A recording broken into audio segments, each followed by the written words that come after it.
Welcome to the Teaching Mythology podcast. I'm your host, Leslie, from Education is Powerful. Come with me as we explore myths through a modern-day lens. Hello, and welcome back to the Teaching Mythology podcast. Today we're going to be talking about Pandora and Eve, and the first women created in Greek mythology and in the Judeo-Christian mythology. What is really interesting is that both of these myths portray women in the exact same way. And you can sum up the story of Eve and Pandora by saying that women's curiosity curses the world. First, I want to start out by saying that I did not teach the story of Eve in my high school mythology class. It was a little bit too close to home for my Christian students, and I myself am a Christian, but I can look at the Bible as a mythology, which is simply a collection of stories that teach us about man and God, our relationships. They teach us morals and lessons. So it's not uncomfortable for me to refer to the Bible as mythology and to also believe in the Bible. But I totally understand how this might be uncomfortable for others. For the podcast, I wanted to do a comparison in case you are in a situation to be able to teach both of these texts. So let's start with the myth of Pandora. Pandora was the first woman created in Greek mythology. And to kind of put her into her place within the story and to connect with last week's story, Prometheus created man, right? He gave them fire, and he was cursed by Zeus for this. Well, Prometheus warned his brother Epimetheus to never accept a gift from Zeus, that Zeus could never be trusted. And I mean, I have to say, Prometheus has it kind of right, Zeus killed his own father, right? And Zeus fell in love with Metis, actually got her pregnant, but, we'll talk about that in a later myth, and then completely abandoned her when he met Hera. So, he's a person he's a god who is prone to follow his own whims, his own desires, his own wants, his own needs.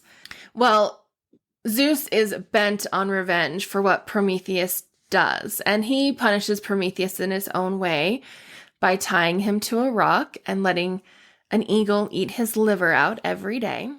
But he also is not quite done with revenge at this point. He hates human beings. He hates that they have power without him. He hates that they were given fire from Mount Olympus. So he decides that he needs to punish mankind as well. So he creates the first woman. Well, actually, Zeus does not create the first woman. It's actually Hephaestus, who is the god of fire and the patron god of the craftsman. He asks Hephaestus to fashion a woman out of the earth. And Hephaestus does this, and then each of the gods bestows upon this woman, who is Pandora, gifts. Now, some gods give her gifts like the gift of beauty and sweetness and kindness and caring. They also give her gifts like jealousy and insecurity. Another gift that is given to Pandora is a jar. Now, in Hesiod's version of this story, this jar contains all manner of misery and evil in the world. And Zeus tells Pandora, "Do not open this jar. Here's a gift for you, but do not open this jar." But one of the gifts that Pandora was also given by the goddess Athena was the gift of curiosity, because Athena knew that this was a good thing and a bad thing. And she's witty and cunning, and she also is very devout and a faithful follower to Zeus, right? Well, Zeus sends Pandora to Epimetheus, who forgets the warning that Prometheus gave him to never accept a gift. He falls in love with her, and they marry. Well, time goes on, And eventually Pandora opens this jar and out flies all of the evils, death, destruction, hatred, famine, curses, bad weather. I don't know what all was in this jar, but all of it flies out and she hurries and shuts the jar, trying to stop it, but everything has flooded out. But the last thing to come out was it's described as a butterfly, and it represents hope. That there is still something to hope for in this world, and so not all is lost. In another story, there's actually not evils contained in this jar, but actually blessings that would have been preserved for the human race if Pandora hadn't have opened the jar. So in that version, when she opens the jar, all the blessings reserved for the human race fly out and are lost. I don't really like that version. It doesn't really fall in line with Zeus, revenge, hating mankind kind of a deal. But it's there nonetheless. So when I would teach the myth of Pandora in class, we would examine this myth, we would read it, but then I taught students how to make an origami box. And in the box, they would put in what they thought were the evils of mankind. And I had them use moths to represent the evils of our world, and then a butterfly that represented the hope of our world. And it became a little bit of a social emotional project. I didn't mean for it to be personal for students, but so many of them would put the evils in as something really personal. So on their moth, they would decorate it with what colors or symbols represent that evil. And on the back, or on a separate piece of paper, they would write down what the evil was and why they chose it. And so many of them would reference kind of the bad things that had happened in their own lives. And it was heartbreaking. And it really reminded me how much our students go through. Even though my students were only 16, 17 years old, they had been through so much. So many students would put on the evils of this world. They would put down suicide. And there was quite a lot of students in my high school that I taught at who committed suicide a few years ago. It was incredibly tragic, and it impacted the lives of so many of my students. Oh my gosh, I'm going to cry just thinking about it. And generally for my students, their hope was the future, or their hope was their family. What was meant to be an exercise in teaching symbolism and looking at universal themes and universal motifs in our world became this really personal activity for some students, not all, but for the majority of them. And it kind of became a theme in our class to look for the butterflies, to look for the hope, because it's out there. And no matter what Zeus does to mankind, and we see this later on in the myths, they prevail. And we only have to look at the hero stories to see how humans are quite remarkable and that they are able to overcome incredible challenges, right? And granted, they are blessed by the gods, but there's something resilient about the human spirit that allows that to happen. So while the myth of Pandora can be kind of depressing, there is still hope in it. So let's switch over to the myth of Eve in the Garden of Eden. So Eve is the first woman created in the Judeo-Christian belief system. And she is actually created from the rib of Adam, and she's meant to be a helpmeet for him.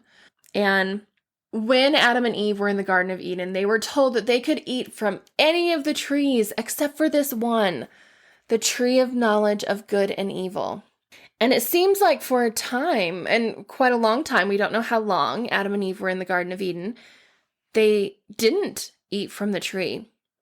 And eventually, Lucifer, or Satan, talks to Eve and tempts her and she takes the fruit from the tree of good and evil and eats it.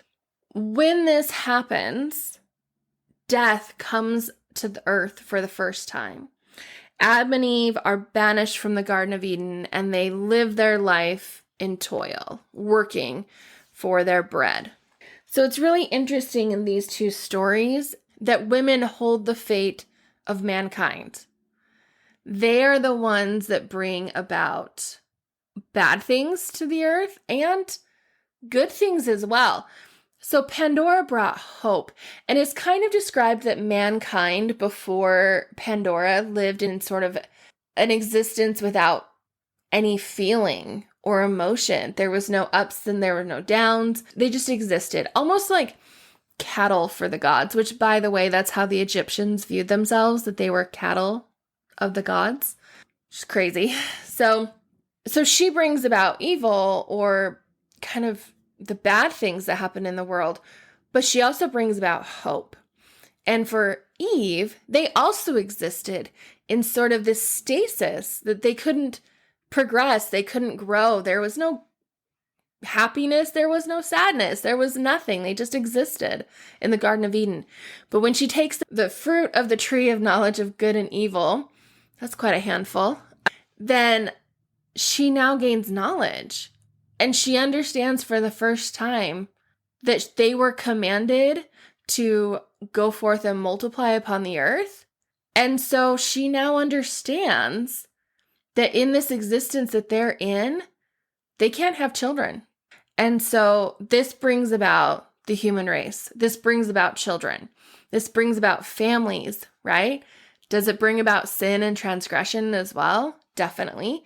Does it have Satan being able to influence people to do bad things? Definitely. But it also brings about life as we know it. So they're very similar myths. And so let's talk about some of these other similarities in the way that the ancient world viewed women. First, the ancient world views women as bearers of life.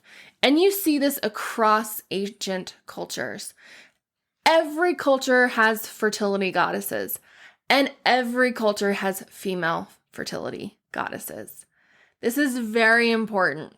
But especially in these two myths, women are seen as the bearers of evil, that they bring evil into this world. Now, this evil, or the actions of Pandora and Eve, are what create the world as we now know it. But what's really interesting is that both of these stories have women bringing about evil into the world because of their curiosity. For Pandora, it was what was in this jar. And for Eve, it was, what about this fruit? What does it taste like? What will happen if I eat it?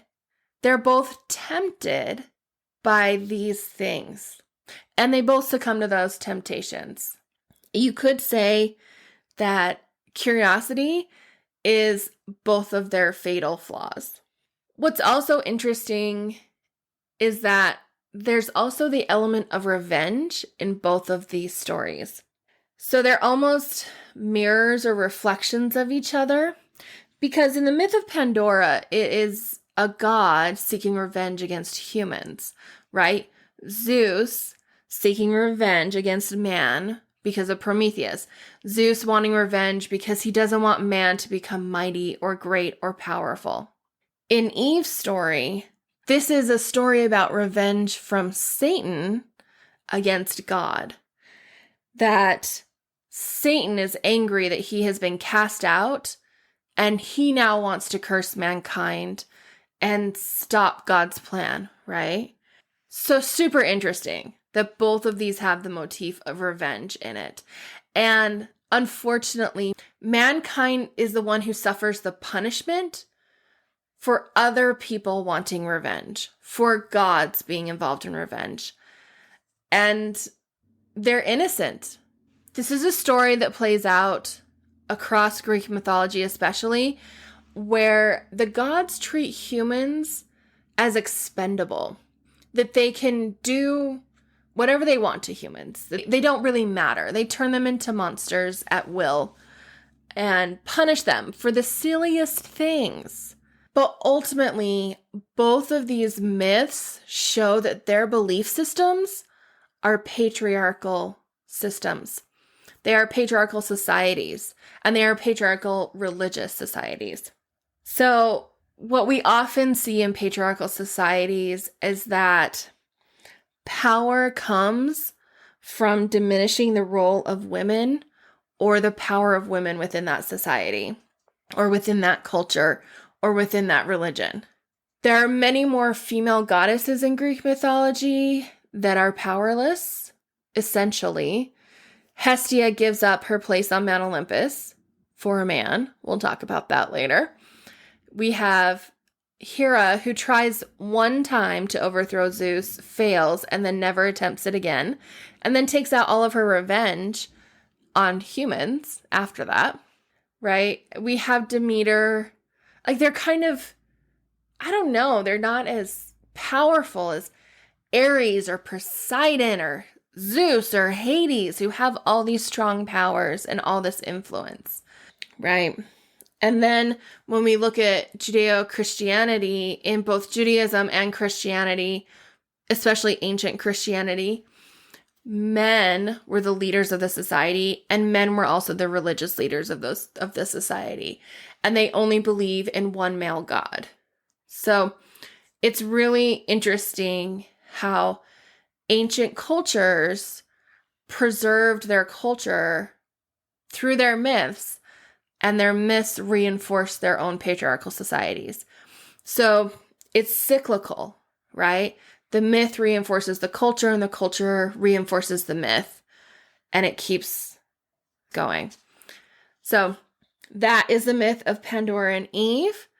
I hope you enjoy it. I think the myth of Pandora is definitely something that should be taught in a mythology classroom. If you want to check out the lesson that I did when I taught the myth of Pandora, I put the link in the show notes. You can head over to Teachers Pay Teachers and buy it if you want, and I hope you find it helpful. Thanks for joining me today on Teaching Mythology. Don't forget to rate, review, and subscribe, and I'll see you next time.